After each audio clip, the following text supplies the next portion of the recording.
Do you know that this Kenyan guy allegedly tried to plot the murder of his own family member? Yes, but before we get into it, let's dig a little into his background, which will help us understand who Leonard Thuo Mwithiga was and how he ended up at the center of such a shocking case. Leonard Thuo Mwithiga is a Kenyan national who built a respectable and successful life in Kenya. He was well educated, having studied at Egerton University, where he majored in mathematics and physics. After graduation, he landed several jobs in his early career life, then later held senior positions in the banking and financial sector, and at one point served as a director within Kenya's financial industry.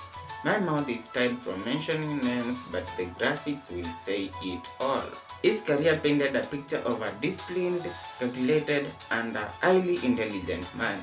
I mean, someone who understood the systems, money, and risk. You can have a glimpse at his CV. It says it all. Bro was locked in. He later relocated to the United States, Connecticut to be specific, where he was there, let's say, part-time.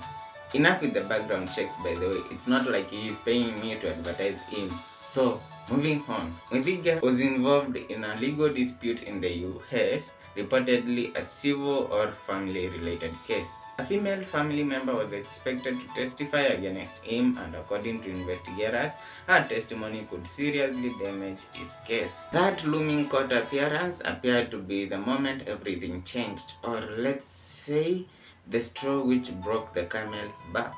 So what was this all about? According to US authorities, Leonard Thuo began asking for something which was quite unthinkable. He reportedly approached an Uber driver he knew, asking whether he could help him find someone willing to unalive a woman. At first, the request sounded fake, but they soon became disturbingly specific. He allegedly used phrases like wanting someone to put her down and finish her, even suggesting that the killing could be done quietly using an injection that would make her very sick before she died. The Uber driver, unsettled by the conversations, reported everything to the police, and from that moment onwards, investigators were listening. Police introduced an undercover officer posing as a hitman, and Leonard allegedly took the bait. During recorded conversations, he discussed payments, methods, and timing. He gave the driver $100 for his trouble, and during Monday meetings with the undercover cop, Mwithiga gave him $300 with a promise of $4,000 when the death was confirmed. After meeting with the officer, he sent a photo of the victim. Mwithiga allegedly stated he wanted the killing to occur between January 28 and February 3, 2024, a window when he planned to be back in Kenya so he wouldn't be a suspect. The plan never reached that stage.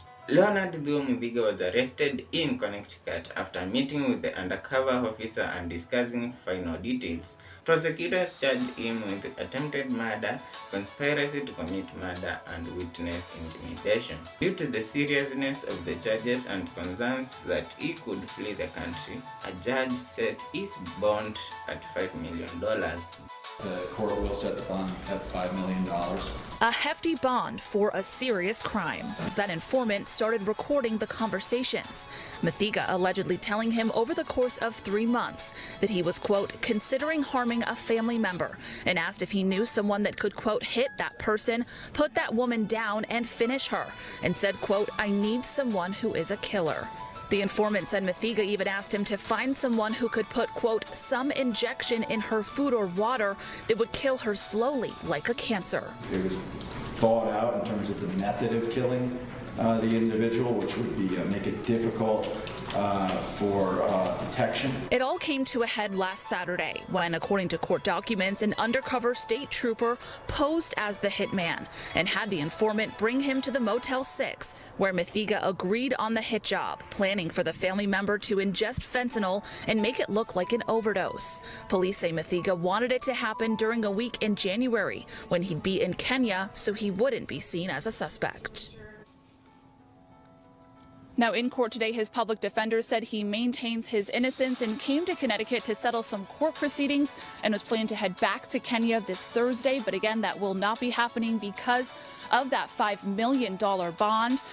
If he does bond out, he is required to be on a 24/7 GPS lockdown. He'll surrender his passport and be forced to stay in the state. The next hearing was supposed to take place in late January 2024, which of course took place as scheduled. However, in my research, I didn't find any detailed report of the result of that hearing. The alleged family member here is the wife, and Leonard wanted his kids back. She took them with her to the US after she came out of mental hospital. According to reports, Leonard ndiye alikuwa amempeleka huko due to misunderstandings. Everything here is allegedly, and so it's alleged that being street smart is better than being book smart. I'm just a messenger. Don't crucify me, please. So, peace.